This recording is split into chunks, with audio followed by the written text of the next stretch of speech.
Good morning everyone. आज हमारा motion chapter में नेक्स्ट टॉपिक हम लोग एक्सीलरेशन देखेंगे। एक्सीलरेशन को अगर डिफाइन करें तो एक्सीलरेशन डिफाइंड ही हम इस तरह से कर सकते हैं कि जब कोई बॉडी के अंदर अगर वेलोसिटी चेंज होता है टाइम के साथ, तो किसी ऑब्जेक्ट में कितना ज़्यादा चेंज होता है वेलोसिटी टाइम के साथ, तो उस चेंज की क्वांटिटी को डिफाइन करने के लिए हम लोगों ने टर्म डिराइव किया, दैट इज एक्सीलरेशन। तो अगर फिजिकली हम एक्सीलरेशन को डिफाइन करें तो acceleration tells us how fast a moving object changes in its speed with time.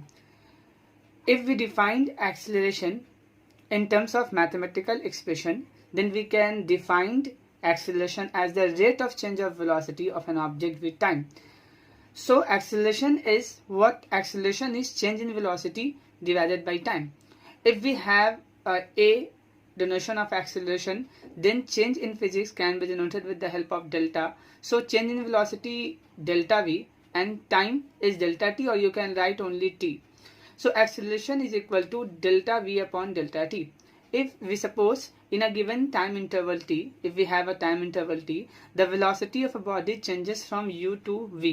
Here u is initial velocity of the body and v is the final velocity of the body. Then acceleration should be equal to final velocity minus initial velocity divided by time taken. So acceleration is equal to a is equal to v minus u by t. This is the main formula of acceleration that we should keep in mind in standard 9. Or you can also just keep in mind change in velocity divided by time. Okay. Some points that we should keep in our mind. Unit of acceleration. If we define the unit of acceleration, then what will be the unit of acceleration?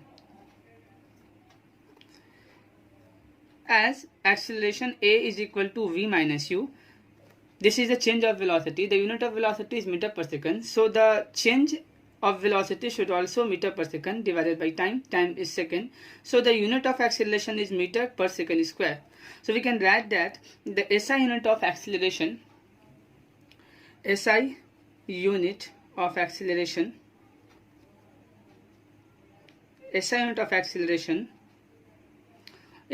meter per second square. There is CGS unit also. We can define CGS unit also, and CGS unit of acceleration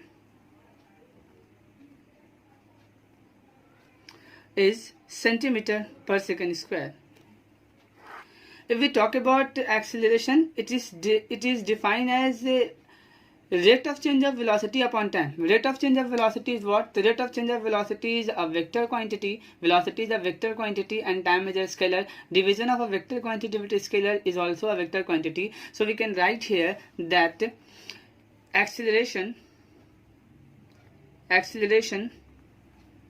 is a vector quantity. Acceleration is a vector quantity. Acceleration is the vector quantity. Okay, as acceleration is vector quantity, it means what? As acceleration is a vector quantity, it means that acceleration of a body can be change of velocity, and change of velocity can be of three forms. The velocity of a body can be changed in three possible ways. The very first way in which an object can change its velocity is when only magnitude of velocity changes. अगर magnitude, पहले हम लोगों ने magnitude के बारे में जाना है कि मैग्नीट्यूड क्या होता है। अगर किसी बॉडी का सिर्फ मैग्नीट्यूड चेंज हो, डायरेक्शन चेंज ना हो, सिर्फ मैग्नीट्यूड चेंज हो, देन जो एक्सीलरेशन होगा उसका डायरेक्शन जो होगा वो पैरेलल होगा या फिर एंटी पैरेलल होगा वेलोसिटी के। क्योंकि एक्सीलरेशन एक वेक्टर क्वांटिटी है तो ऑब्वियसली इसका डायरेक्शन तो होगा, और जब कोई ऑब्जेक्ट स्ट्रेट लाइन में चलता है तब एक्सीलरेशन का जो डायरेक्शन होता है वो डायरेक्शन सेम होता है वेलोसिटी के डायरेक्शन के। जिस डायरेक्शन में वेलोसिटी होगा उस डायरेक्शन में एक्सीलरेशन होगा, और अगर स्टार्ट से देखोगे तो जिस डायरेक्शन में डिस्प्लेसमेंट अकर्ड होगा उसी डायरेक्शन में वेलोसिटी का डायरेक्शन होगा, और वही डायरेक्शन आपको एक्सीलरेशन का भी होगा। अभी जब हम चेंज इन वेलोसिटीज़ की बात कर रहे हैं तो चेंज इन वेलोसिटीज़ की related set acceleration, but change in velocity occur in three different way. पहला जो तरीका है वो है कि जब कोई ऑब्जेक्ट का सिर्फ मैग्नीट्यूड चेंज होगा तब उस केस में एक्सीलरेशन जो होगा वो पैरेलल होगा या फिर एंटी पैरेलल होगा वेलोसिटी के। एग्जांपल है इसका मोशन अंडर ग्रेविटी। अगर ग्रेविटी की आप एग्जांपल की बात करोगे तो आप एग्जांपल समझ सकते हो कि हमारे पास एक बॉल है, ये आपका ग्राउंड है, ये आपका ग्राउंड है, और एक बॉल है जो बॉल यहाँ किसी हाइट पे है, ये बॉल है आपके पास। इस बॉल को अगर आप नीचे थ्रो करोगे, ये हाइट एच है, तो ये बॉल जब नीचे आएगा, नीचे की तरफ, ऊपर से जब इस बॉल को गिराओगे, यहाँ वेलोसिटी इसकी 0 है u, चूंकि ये ऊपर में रेस्ट में है। जब इस बॉल को तुम नीचे गिराओगे तो ये बॉल इस डायरेक्शन से नीचे आएगा। अगर ग्रेविटेशनल फोर्स की बात करें तो वो तो नीचे लग रहा है, इसका मतलब इस पर जो एक्सीलरेशन लग रहा है वो g के बराबर है और वो नीचे है। इसका मतलब जैसे ही तुमने इस बॉल को ऊपर छोड़ा, अभी इसकी वेलोसिटी 0 थी, जैसे ही ये नीचे की तरफ आएगा इसकी वेलोसिटी इंक्रीज होगी, टकराने से पहले इसकी मैक्सिमम वेलोसिटी होगी। तो there is a change in velocity of the body of the ball. तो ये चेंज जो है, ये चेंज पैरेलल है, ये चेंज जो हुआ है, इस चेंज में एक्सीलरेशन जो है वो पैरेलल है चेंज इन वेलोसिटी के। वेलोसिटी नीचे की तरफ है, एक्सीलरेशन भी नीचे की तरफ। बट अगर इसका अपोजिट ले लें यहाँ पर, कि बॉल को हम अगर नीचे से ऊपर की तरफ फेंक रहे हैं, सेम हाइट पे हमने बॉल को नीचे से ऊपर की तरफ फेंका है, इस केस में नीचे वेलोसिटी 0 थी और ऊपर इसकी वेलोसिटी इंक्रीज होगी, टॉप पे जाके डिक्रीज होगी, वो हम लोग आगे पढ़ेंगे भी, सेम हाइट पे दोनों हैं। इस केस में बॉल को आप ऊपर फेंक रहे हो लेकिन एक्सीलरेशन नीचे लग रहा है, तो आपका एक्सीलरेशन जो है वो निगेटिव है। इस केस में एक्सीलरेशन जो है वो एंटी पैरेलल है वेलोसिटी के। सो आप एग्जांपल ले सकते हो कि जब सिर्फ मैग्नीट्यूड, यहाँ पे डायरेक्शन नहीं चेंज हो रहा है, अगर आप देखोगे तो वेलोसिटी इस केस में, ये पूरे सिनेरियो में वेलोसिटी जो ऑब्जेक्ट की है, बॉल की है, वो ऊपर से नीचे सेम ही है, डायरेक्शन सेम ही है, वेलोसिटी चेंज हो रहा है। यहाँ नीचे से ऊपर फेंकेंगे तो ये ऑब्जेक्ट जो है ऊपर की तरफ जा रहा है, डायरेक्शन में कोई चेंजिंग नहीं हो रहा है ऊपर जाने के वक्त तक, लेकिन इसका हर एक समय में इसका वेलोसिटी चेंज हो रहा है। This is change in magnitude of the velocity only, which result in the acceleration of the body, which is either parallel or anti-parallel to the velocity. The very next is when only direction of the velocity changes. इस बार magnitude constant रहे और सिर्फ direction change हो, तब acceleration जो होगा वो parallel होगा। This is the symbol of parallel to velocity, velocity के पैरेलल होगा। एग्जांपल, इसका बेस्ट एग्जांपल है यूसीएम, यूनिफॉर्म सर्कुलर मोशन। अगर आपके पास एक सर्कुलर ग्राउंड है, इस सर्कुलर ग्राउंड में ये इसका सेंटर है और यहाँ पर एक पार्टिकल है जो मूव कर रहा है, एक बॉल है जो मूव कर रहा है। इसकी स्पीड इस पूरे सर्कुलर राउंड में लगाने इस समय यू ही है, इसकी स्पीड चेंज नहीं है, स्पीड हर एक पॉइंट पे सेम है। मतलब मान लो कि ये यू वेलोसिटी से ही मूव कर रहा है, यू वेलोसिटी से ही मूव कर रहा है। इस पॉइंट पे इसका वेलोसिटी का मैग्नीट्यूड यू है, ए पॉइंट पे, बी पॉइंट पे भी वेलोसिटी का मैग्नीट्यूड यू है, सी पॉइंट पे भी वेलोसिटी का मैग्नीट्यूड यू है, डी पॉइंट पे भी वेलोसिटी का मैग्नीट्यूड यू है। बट हर एक पॉइंट पे अगर देखोगे तो डायरेक्शन जो होगा वेलोसिटी का, वो डायरेक्शन जो होगा वो होगा परपेंडिकुलर और tangential to the circular path. इस सर्कुलर पाथ, इस सर्कमफेरेंस के टेंजेंट में ये वेलोसिटी का डायरेक्शन, इसका टेंजेंट, इस पॉइंट पे टेंजेंट, इस पॉइंट पे टेंजेंट, इस पॉइंट पे टेंजेंट, और अगर इसके सेंटर को मिलाओगे तो ये सेंटर से परपेंडिकुलर हर एक पॉइंट पे। इस केस में अगर मैग्नीट्यूड की बात करेंगे तो मैग्नीट्यूड कांस्टेंट है, but the direction changes continuously on every point. So always remember, in case of uniform circular motion, although there is no change in the magnitude of the velocity, but this is accelerated motion. Uniform circular motion is accelerated motion as there is a change in direction at every point on the circumference of circle. This is the next possibility of having acceleration in a body, that is change in direction only. Okay, when both magnitude and direction changes, जब magnitude भी change हो और direction में change हो, दोनों एक साथ change हो, तब तो ऑब्वियसली है कि अगर दोनों चेंज हो रहा है तो एक्सेलरेशन तो है ही। इसका बेस्ट एग्जांपल होता है प्रोजेक्टाइल मोशन। प्रोजेक्टाइल मोशन हम लोग की स्टैंडर्ड 9 में हम लोग सिर्फ और सिर्फ पढ़ने वाले हैं 1D मोशन। मोशन को इस तरह से भी क्लासिफाई किया जाता है 1D motion, 2D motion, 3D motion. 1D motion उस मोशन को बोलते हैं इसमें ऑब्जेक्ट जो है वो सिर्फ एक एक्सिस पे ट्रैवल करता है, आइदर इन एक्स एक्सिस और वाई एक्सिस और जी एक्सिस। तो हम लोग यहाँ पर सिर्फ स्ट्रेट लाइन के मोशन को पढ़ते हैं, and consider that the particle और object is moving only in X direction. So यहाँ पर हम लोगों को सिर्फ change in magnitude and change in direction की ही बात करनी होती है। अगर दोनों की बात करें तो एग्जांपल आपका प्रोजेक्टाइल मोशन होता है। सर प्रोजेक्टाइल मोशन कैसा होता है? बहुत आसान है। आप यहाँ ग्राउंड पे खड़े हुए थे, ये आपका ग्राउंड है, सपोज ग्राउंड है, आपने यहाँ पर आप थे, ये आप थे, और यहाँ पर आपने अपने हाथ से एक बॉल लिया और इस बॉल को ऊपर की तरफ फेंक दिया, तो ये बॉल यहाँ से सीधा चलता रहेगा, ऐसा तो नहीं होता। अब बॉल फेंकोगे तो ये बॉल ऊपर जाएगा फिर ऐसे नीचे गिर जाएगा। This type of motion is projectile motion. इसे हम लोग क्या बोलते हैं? प्रोजेक्टाइल। जिस वेलोसिटी से आप ऊपर ऑब्जेक्ट को फेंकते हो यू कहलाता है और ये एंगल थीटा कहलाता है। क्लास 11th में आप इसको पढ़ते हो। तो this type of scenario in which both direction at every point of view direction changes, and at the same time ये if this is u1, चलो if this is v1, this is v2, this is v3, तो the direction as well as the magnitude of velocity both changes at every point of the motion or at every point of the trajectory of the motion. This type of motion is called projectile motion, and the object is called projectile itself. These are the three possible way in which the velocity changes, and in every case there is a acceleration associated with change in velocity. Okay. अब अगर आप छोटा सा example लोगे तो अभी starting में मैंने आपको बताया कि acceleration actually is what acceleration is v minus you by T. अगर आप एक केस समझो जिसमें वेलोसिटी फाइनल पहले ऑब्जेक्ट जो था वो रेस्ट में था, तो अगर ऑब्जेक्ट रुका हुआ था और स्टार्ट हुआ तो उसकी इनिशियल वेलोसिटी 0, फिर वो ऑब्जेक्ट चलना स्टार्ट किया और उसकी स्पीड 30 किलोमीटर पर आवर हो गई। तो इनिशियल 0 फाइनल 30, इनिशियल 0 फाइनल 30। तो अगर आप इस समय एक्सेलरेशन निकालोगे तो ये पॉजिटिव होगा, ए का वैल्यू पॉजिटिव आएगा। बट केस तो ये भी पॉसिबल है, फिर से देख ले, ए v minus you by T, you अगर 0 हो v अगर 30 हो तो एक्सेलरेशन पॉजिटिव आएगा। लेकिन अगर ऐसा हो जाए कि एक ऑब्जेक्ट का इनिशियल वेलोसिटी ही 30 रहे एंड आफ्टर सम टाइम ये ऑब्जेक्ट आगे जाके कहीं रुक जाए तो इसकी फाइनल वेलोसिटी 0 हो जाएगी और इस केस में एक्सेलरेशन जो होगा वो निगेटिव होगा।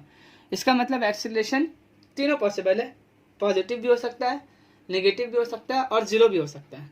0 भी हो सकता है जब वेलोसिटी में कोई चेंजिंग ना हो, ना ही तो डायरेक्शन चेंज हो इसका और ना ही तो मैग्नीट्यूड चेंज हो इसका।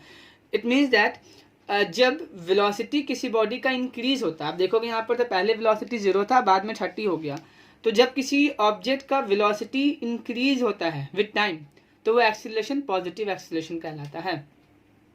लेकिन इस केस में जो मैंने सेकंड केस लिया था जिसमें एक्सीलरेशन जिसमें वेलोसिटी किसी बॉडी का डिक्रीज हो रहा था, 30 से 0 हो गया, इस केस में जब वेलोसिटी किसी बॉडी का डिक्रीज होने लगे टाइम के साथ तो इसे हम लोग ऐसे एक्सीलरेशन को नेगेटिव एक्सीलरेशन कहते हैं। And this negative acceleration is termed as deceleration और रिटार्डेशन। कहीं पर भी अगर आपको स्पीड घटता हुआ किसी ऑब्जेक्ट का दिख रहा है तो that is negative acceleration, and negative acceleration is called deceleration और रिटार्डेशन। अगर आपको डिफाइन करने आया तो आप डिफाइन कर लोगे, negative acceleration is called retardation easily. Okay, now apart like all we have also two form of acceleration, that is uniform acceleration and non-uniform acceleration. Unlike जैसा हम लोगों ने वेलोसिटी में पढ़ा था, तो let discuss one by one. Uniform acceleration, an object is said to be moving with uniform acceleration if its velocity changes by equal amount in equal interval of time. अगर हमारे पास कोई ऑब्जेक्ट है और उस ऑब्जेक्ट का velocity change हो रहा है equally in equal interval of time, मतलब 1 सेकंड में वेलोसिटी 5 मीटर पर सेकंड स्पीड से बढ़ रहा है। एग्जाम्पल इसका ये बेस्ट है फ्री फॉल। जैसे मैंने आपको ऊपर वाले एग्जाम्पल में समझाया था यहाँ पर कि अगर आपके पास एक बॉडी है यहाँ पर, इसको आप छोड़ते हो तो पहले इसकी वेलोसिटी 0 है और ये नीचे की तरफ गिरना स्टार्ट होगा। हर 1 सेकंड के बाद इसकी वेलोसिटी 9.8 मीटर पर सेकंड से बढ़ती है। इसका मतलब यहाँ से गिराने के बाद 1 सेकंड बाद इस बॉल की वेलोसिटी 9.8 मीटर पर सेकंड होगी, 2 सेकंड के बाद 2 इंटू 9.8 मीटर पर सेकंड होगी, 10 सेकंड के बाद 10 इंटू 9.8 मीटर पर सेकंड होगी। So this is the perfect example of uniform acceleration in which in every 1 second the speed of the body changes by 9.8 meter per second. This is called uniform acceleration.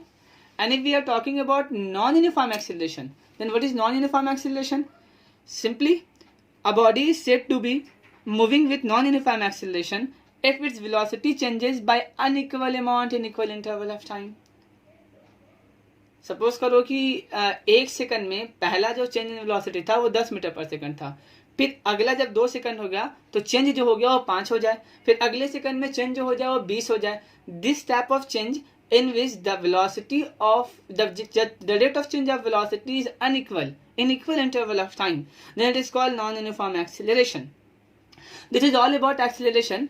And और ये ज़रूरी है कि यहाँ पर हम लोग एक्सेलरेशन का एक बहुत कॉमन छोटा सा एग्जांपल भी ले लें कि एक्सेलरेशन अगर हमको किसी बॉडी का निकालना है तो एक्सेलरेशन कैसे निकालते हैं। Okay. Here we have a question. A bus decreases its speed from 80 km per hour to 60 km per hour in 5 seconds.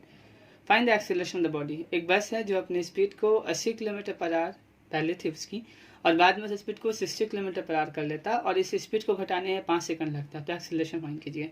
तो जो स्पीड पहले थी वो कहलाती है इनिशियल स्पीड, जो स्पीड बाद में थी वो कहलाती है फाइनल स्पीड। तो इनिशियल स्पीड अगर हम लोग सॉल्यूशन करें इसका, तो इनिशियल स्पीड हमको पता है वो गिवन है 80 किलोमीटर पर आवर। चूँकि this speed is given 80 kilometre per hour and we have to calculate in SI unit, that is metre पर second. Convert this into metre पर सेकंड। किलोमीटर पर आवर को इस metre पर second में करने के लिए शॉर्टकट मैंने बता रखा, 5/18 से मल्टीप्लाई कर लें, ये हो जाएगा मीटर पर सेकंड में। अगर आप इसको काटते हैं तो टू के टेबल में ये 9 टाइम में हो जाएगा, 2 के टेबल से 40 टाइम में हो जाएगा। तो it will be 200 divided by 9 metre पर second. And final velocity is 60 kilometre per hour, that is 60 into 5/18। इसको अगर डिवाइड करते हैं हम लोग तो ये भी डिवाइड हो जाएगा 6 के टेबल से। 6 के टेबल से 3 टाइम में, 6 के टेबल से ये 20। It should B